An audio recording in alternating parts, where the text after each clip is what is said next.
On l'avait inscrit en gros sur le tableau, si on voulait gagner, il fallait une constance dans l'intensité et l'agressivité défensive, parce qu'on connaît la qualité de jeu de Nanterre derrière le jeu des pick and roll. Voilà. On a fait vraiment notre meilleure défense de pick and roll depuis le début de saison. Il y a très peu de paniers pour les joueurs et quasiment pas, il n'y en a pas pour le coach non plus. Donc par rapport à ce sur quoi on avait discuté, il n'y a quasiment rien. Donc c'est surtout une grosse performance défensive derrière le pick and roll, parce que c'est là-dessus que crée pour beaucoup Nanterre dans son jeu, des décalages nombreux. Voilà. Donc vous voyez, ils prennent que 17 tirs à 3 points, ils ont l'habitude d'en prendre en moyenne 27. Ils n'en ont pris que 17. En plus, ils n'en ont marqué que 3, mais il y a surtout qu'ils prennent 10 tirs de moins que d'habitude.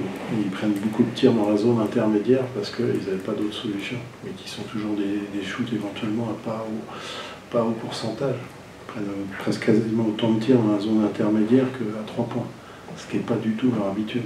Non, mais nous, on a fait notre défense habituelle, simplement on l'a fait avec un niveau d'intensité. Alors, pas simplement par rapport aux deux qui sont concernés par le jeu à 2, là. C'est surtout les 3 autres derrière sur lesquels on avait un peu causé depuis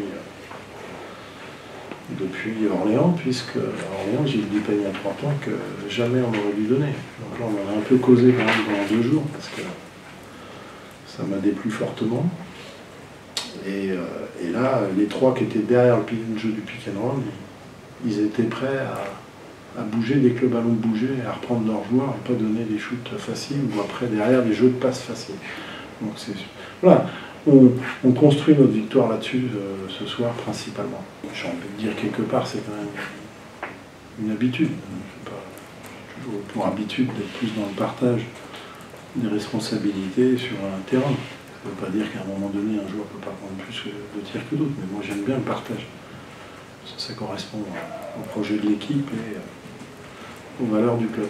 Toute victoire est un pas, donc il faut aller en chercher encore. On reste sur deux très belles victoires à domicile. Je pense que c'est pas tous les jours que vous gagnez Le Mans et Nanterre à domicile de 20 et 30 points. Donc on reste sur 2 très bonnes productions à domicile, entachées par... Alors attention, Orléans... Les 10, c'était pas un mauvais match, hein. Je le rappelle, même si j'ai entendu beaucoup de gens dire comment, ils ont perdu à Orléans.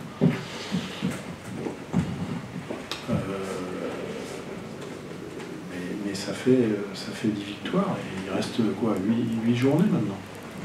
Voilà, donc il faut aller chercher au plus vite une 11e, et puis une 12e, et après une 12e, et puis après, c'est possible, une 13e. Voilà. Mais aujourd'hui, on ne peut pas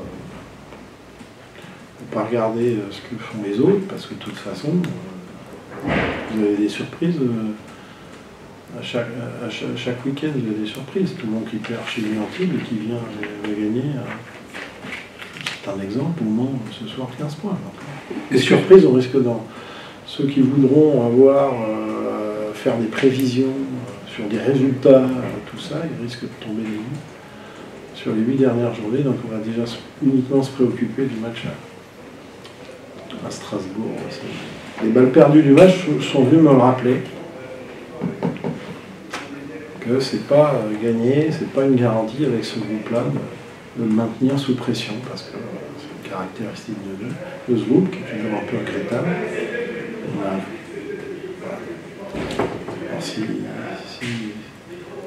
si ça se traduit que d'un côté du terrain, comme ça a été le cas en attaque, mais que de l'autre côté défensivement, on n'a rien lâché, au moins on aura compensé. Mais j'aimerais bien, parce que je pense que ce groupe-là, tel qu'il est, il a vraiment du potentiel. S'il continue à s'exprimer comme on le fait, mais avec encore un niveau de rigueur individuelle supérieur. Là, je rappelle quand même que les 3 matchs d'avant, ils sont perdus d'une possession, et de 2, en jouant contre Paris, Pau et Nancy, avec 2 intérieurs. Donc, MJ Rat, il vient remplacer grandement. Hein, et on a juste remplacé les joueurs. J'attendrai de voir un match à l'extérieur avec une belle victoire à l'extérieur pour me dire qu'on est régénéré totalement. On est peut-être régénéré à domicile. C'est incroyable la vitesse à laquelle ça va dans tous les sens. C'est vraiment un truc qui m'impressionne ici même. C'est la vitesse à laquelle après Le Mans, j'ai entendu les playoffs. Les gens me parlaient de ça, des playoffs. Bon, après Orléans, ça y est, c'était tout acheté. On avait changé les joueurs, truc. Puis là maintenant on me dit, on va à Le Mans, peut-être, j'en sais rien, on sait qui d'autre. Non, attention, il faut qu'on ait gagné vite un match, c'est tout ce que je sais aujourd'hui. Voilà. Mais moi, j'ai pas envie aujourd'hui de me projeter parce que j'avais dit, si on gagne 2 matchs, on en reparlera, on n'en a gagné qu'un. Après Le Mans.